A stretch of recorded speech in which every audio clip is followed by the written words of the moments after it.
Ya estamos llegando a las 9 de la mañana, 11 grados la temperatura y es momento de darle los buenos días y recibir al diputado nacionalista Alfonso Lerete, diputado además por el departamento de Canelones, quien acaba de presentar un proyecto de ley para, conservar, preservar el agua potable, ese uso racional que se pueda dar en edificios públicos, pero también en viviendas. Ya vamos a estar abordando ese tema, pero es inevitable consultarle el tema de esta jornada y tiene que ver con ese temblor, ese terremoto de aproximadamente 4 puntos que se registró a 11 kilómetros de Atlántico. Usted vive además cerquita de allí. ¿Sintió algo? Un gusto. Buen día para todas.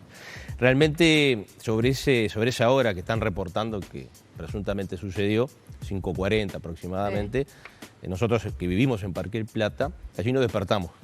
Además teníamos previsto sobre las 6 y algo levantarnos para venir para acá. Claro. Tenemos 1:20 de viaje. Y después empecé a recibir, por eso tengo el celular abierto, varios mensajes a propósito de que se había detectado algo. Yo me comuniqué con el comisario local de Atlántida.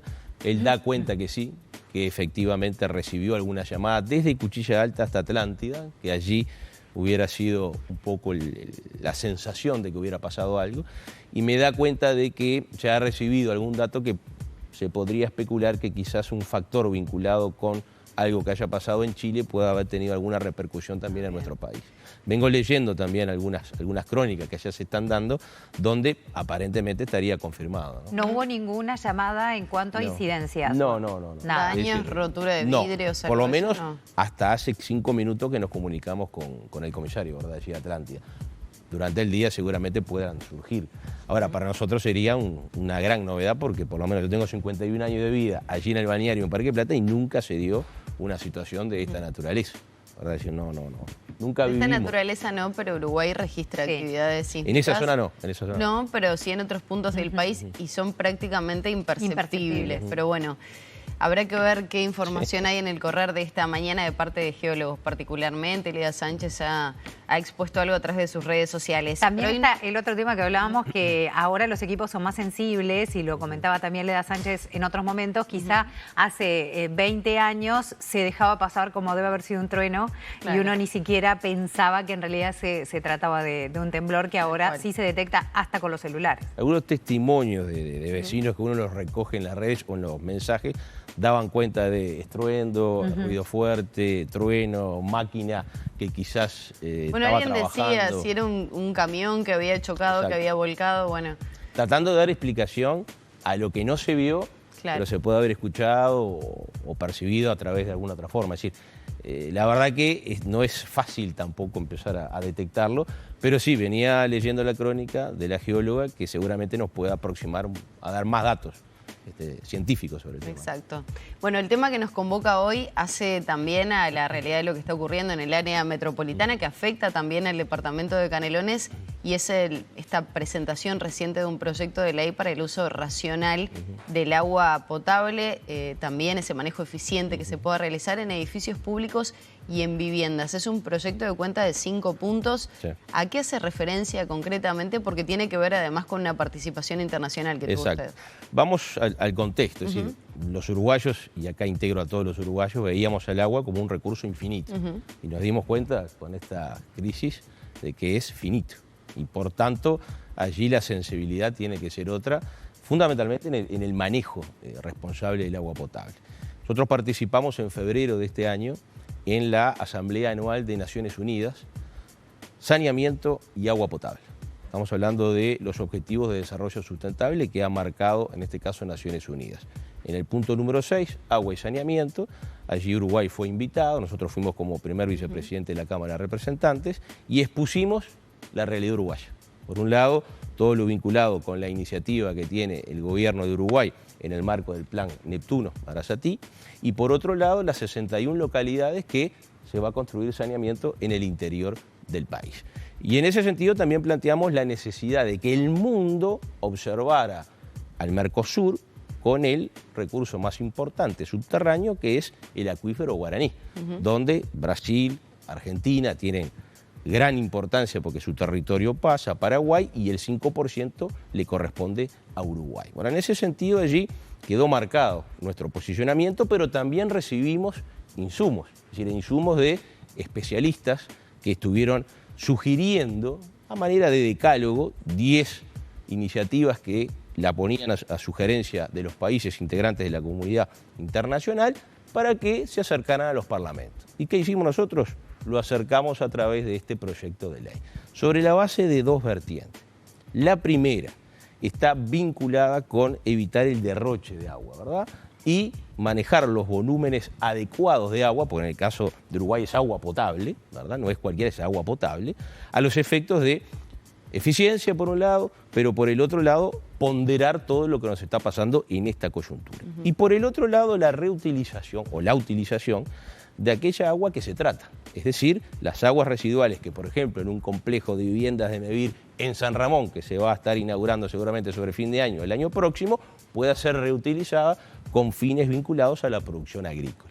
En el primer tema, este está muy claro, pero en el primer tema, allí lo que nos sugiere ONU es, en el caso de las viviendas y de los edificios, pero muy especialmente las viviendas, hacer un análisis de los 2 espacios donde más se utiliza agua, que es la cocina propiamente dicho y el gabinete higiénico.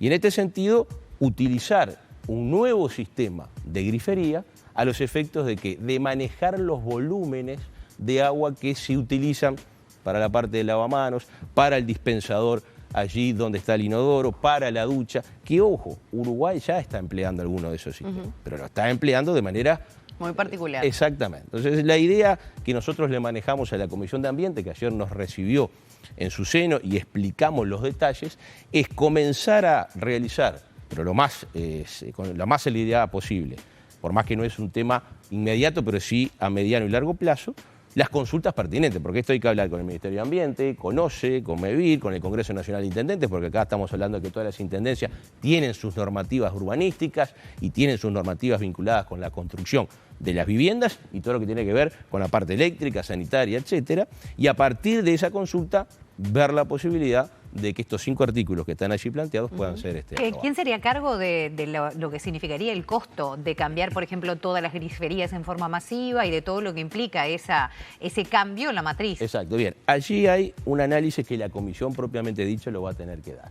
Si es una propuesta hacia adelante o es una propuesta que hacia adelante incluye también lo que ya está instalado. Pues si es hacia adelante, es a partir de las nuevas construcciones donde se va a hacer una sugerencia para la optimización del recurso y con menos volumen de agua poder cumplir la misma función. Ahora, si eso implica que todas las estructuras que hoy ya están funcionando, tanto del Estado como lo privado, allí la comisión verá cuál es lo mejor. Para eso también le sugerimos consultar a la Cámara de la Construcción, a la Sociedad de Arquitectos. Es decir, tiene que haber allí una puesta en común de todas estas entidades, porque en definitiva son parte también de algo muy importante que tiene Uruguay, la industria de la construcción. Y además los volúmenes, ¿no? Exactamente. Si el país está preparado para enfrentar un cambio de matriz de esas características. Exacto. ¿no? Lo que está claro es que esta crisis y este problema también da oportunidades, así como la pandemia dio oportunidades. Es decir, todo el tema del teletrabajo, todo lo vinculado con las comunicaciones. Hubo oportunidades dentro del camino tan difícil que tuvimos que transitar. Esto no deja una enseñanza. Primero, es un recurso finito, como dijimos, no infinito. Y segundo, la oportunidad de rever una cultura que teníamos, porque había abundancia y hoy no la hay, a los efectos de manejarnos de otra manera. Pero usted tiene alguna medición del impacto que podría llegar a tener, porque uno piensa en el nivel que puede ser de uso doméstico o de un ente, comparado con lo que puede ser el uso industrial del agua potable, que estamos hablando de unos volúmenes muchísimo más altos. Entonces, no puedo evitar pensar, pero ¿no será quizá más efectivo apuntar a que la industria no use agua potable o por lo menos la matriz cambie todo lo posible y no quizá ir a lo micro, entre comillas, que puede ser el uso doméstico? Bien, es una buena pregunta porque se manejó en su momento en el panel de Naciones Unidas. Allí hubo varios parlamentarios de otros países, creo que fue una parlamentaria de Hungría, que planteaba este tema. Es decir, por un lado lo doméstico, pero por el otro lado lo industrial. Y allí hay una tensión, no cabe duda, ¿no? No entre estas dos entidades, sino una tensión en el entendido de los volúmenes que se utilizan en lo industrial. Pero allí la respuesta que daba la especialista que planteó este tema es que si uno empieza a multiplicar todo lo individual en una población, alcanza un volumen de tal magnitud que de sí ya la medida que se va a estar aplicando es 100% eficiente. Y en lo industrial, allí hay que ver cómo se da la posibilidad de ir generando un ambiente o de ir generando una instancia donde este recurso pueda ser utilizado de tal manera que no afecte, ¿verdad?, esa cadena, primero de producción, pero también lo que hace a la conservación del recurso propiamente dicho. Es decir, este tema no está resuelto a nivel internacional porque obviamente hay un conflicto y estuvo planteado en ONU y estuvo planteado en términos duros. Miren que hubo una discusión bastante dura sobre este tema. No está la verdad revelada sobre este asunto. Lo que sí está claro es que son insumos que nosotros trajimos para conversar en la comisión. Es más, en la comisión le dijimos, mire que este texto está para modificar 100%. No tiene por qué salir aprobado tal cual está planteado. Lo que sí nosotros pensábamos y seguimos sosteniendo que cuando va una delegación uruguaya, en este caso de Naciones Unidas, y trae material, la obligación es compartirlo con los parlamentarios, generar la discusión y después que se laude cuál es el mejor camino. Capaz que mañana el mejor camino no es el que estamos planteando nosotros, sino algo que surge de la comisión. ¿Pero por qué surgió? Porque se planteó una iniciativa. Hasta ahora no se había tratado este tema con la profundidad que nosotros lo hemos planteado. ¿Qué significaría el uso racional, por ejemplo, del agua? Porque está planteado también dentro de la eficiencia que se pretende manejar.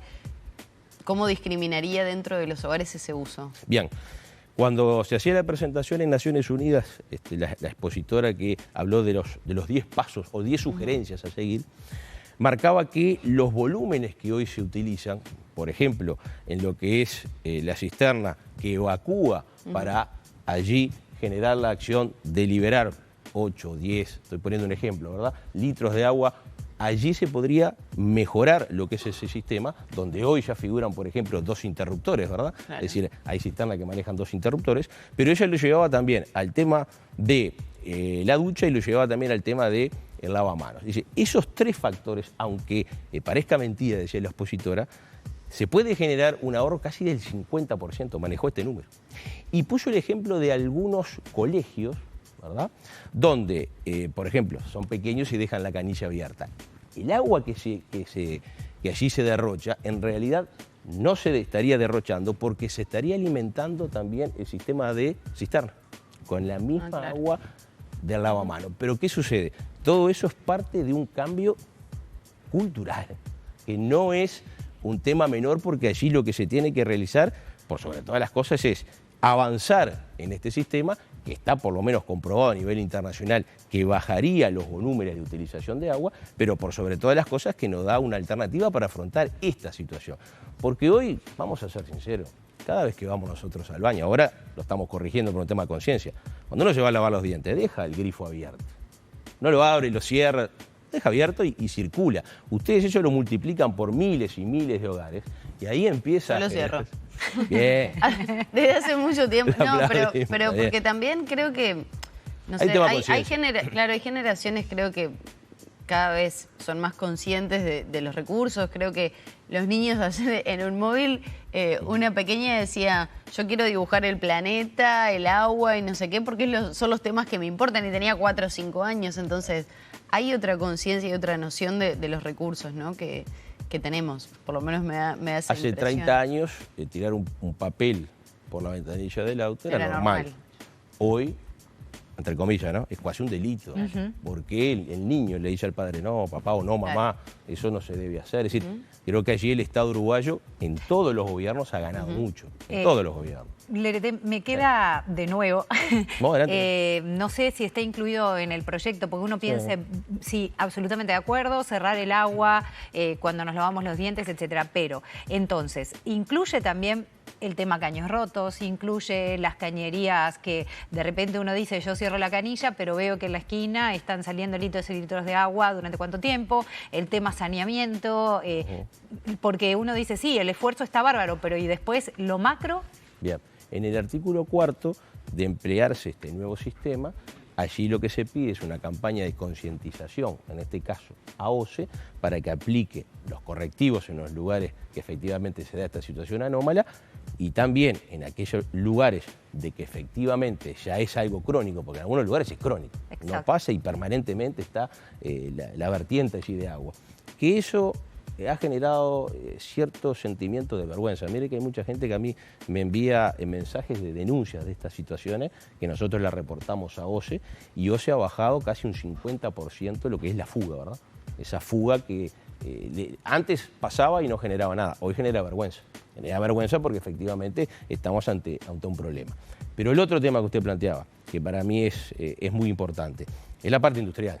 Es decir, eso está ponderado dentro de la discusión y allí nosotros le pedimos a la Comisión que se consultara, ¿verdad?, a las entidades privadas y también obviamente a los ministerios, a los efectos de encontrar un camino que esa tensión que no sea tan dura entre lo que es la producción, pero también la preservación del recurso. Cuando digo la preservación del recurso, es que efectivamente no nos suceda lo que hoy está aconteciendo.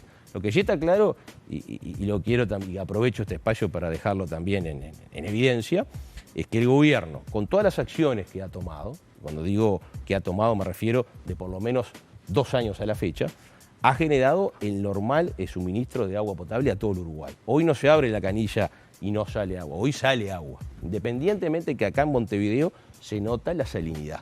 Donde nosotros vivimos, allí no se nota. Allí es agua dulce. Estoy hablando de Atlántida, Parque Plata, La Floresta. ¿Por qué? Porque es otra la fuente de donde se extrae el agua potable, que en este caso es la Laguna del Cisne, allí en Salinas. Entonces allí la salinidad no está presente. Y también desmitificar algo que se ha dicho, es el Uruguay tiene un problema. No, es Montevideo y un sector de Canelones.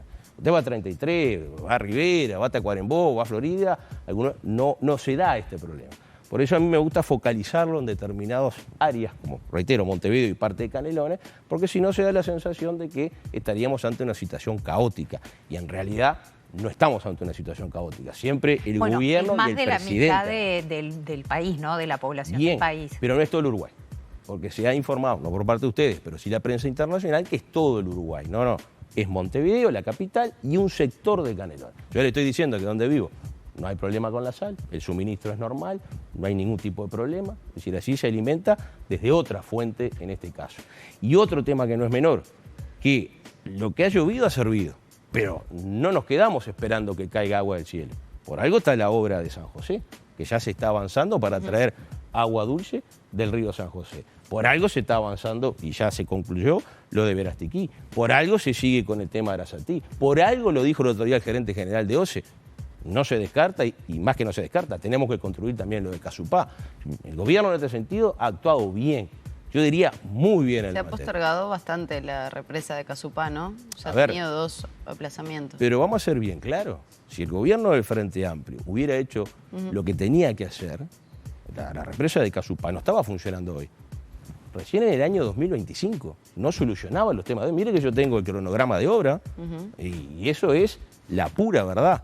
Estamos hablando de que recién estaría con el embalse completo fines del 2024-2025. Entonces, ¿solucionaba lo de hoy? No. Ahí cayó un mito de que con lo de Casupá se arreglaba el problema de hoy. Hay varias teorías que dicen que sí. No. Está la planificación. Si quiere se la traigo o se la envío por WhatsApp, donde en el 2025, con la represa completa, estaría en funcionamiento. No en el 2022 ni en el 2023. Hoy Casupá no solucionaba el problema que tenemos hoy y ahora. Eso está clarísimo. No lo soluciona. Y Arasatí, porque tampoco, Proyecto Neptuno en Arasatí, ¿sí es la solución a futuro? Porque está contra todo el sindicato de OCE, hay quienes dicen de que la fuente sería la misma que tenemos ahora, por lo cual ante una situación como la actual estaríamos de todas formas en la misma, porque realmente es como usted lo decía, ha cambiado tanto el parámetro una vez sucedida esta crisis aquí en zona metropolitana. Mire, cuando el presidente de la República dijo no podemos contar solo con aguas corrientes, tenemos que tener una segunda planta alternativa que cubra el 30%, fue una de las mejores decisiones que ha tomado. ¿Por qué? Porque hace 151 años que Aguas Corrientes le da agua potable a Montevideo. Esa es la verdad. Mi departamento le da agua a los que viven en Montevideo. Hace 151 años. Ahora, en 151 años, el único gobierno que dijo no podemos estar dependiendo solo de Aguas Corrientes. Tenemos que tener una segunda fuente para extraer agua, potabilizarla y suministrar a los montevideanos y también a parte de los canarios. Bueno, fue este gobierno. Y este gobierno está decidido a avanzar en eso. Ahora, sí, un sindicato que respeto su actividad, porque yo fundé 2 sindicatos y también fui parte del gremialismo, tiene sus puntos en contra, tiene sistemas en el ordenamiento democrático para expresarse. No lo que sucedió el otro día. Yo eso lo condeno.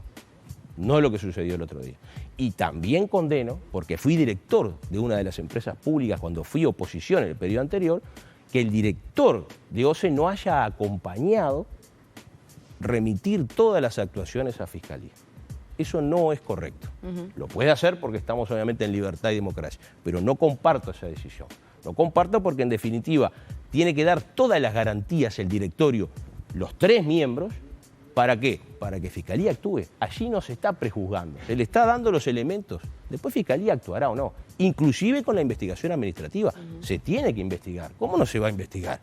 Algo sucedió. Después serán los carriles jurídicos de OCE quienes definirán si hubo irregularidades, si habrá penas o no habrá penas, pero se tiene que investigar. Yo todas las investigaciones administrativas cuando estuve en AFE las aprobé para que avanzaran, ¿no? Lerete, muchas gracias por acompañarnos en esta mañana. Quedan varios temas, estamos en año preelectoral, así que seguramente lo invitaremos nuevamente para hablar un poco más de lo que está ocurriendo a nivel del departamento canario. Muchas gracias. Un gusto, gracias y buenas jornadas. Nos acompañó en esta mañana el diputado nacionalista por el departamento de Canelones, Alfonso Lerete.